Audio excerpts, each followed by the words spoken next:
যদি বলি একদিন এই পৃথিবীতে কোনো চুরি থাকবে না, কোনো খুন থাকবে না, কোনো ক্ষুধার্ত মানুষ থাকবে না, বিশ্বাস হবে না।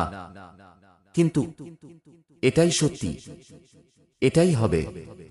ইমাম মাহদী আলাইহি আসাল্লামের যুগ। আজ পৃথিবী ভরে গেছে জুলুমে।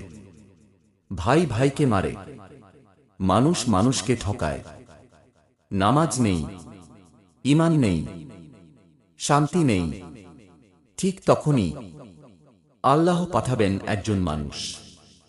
না তিনি রাজা, না তিনি ধনী, কিন্তু আল্লাহ তাকে বানাবেন উম্মাহর নেতা, ইমাম মাহদী। কাবার সামনে হাজার হাজার মানুষ কাঁদতে কাঁদতে বলবে, আপনি আমাদের নেতা। সেখান থেকেই শুরু হবে নতুন ইতিহাস। তো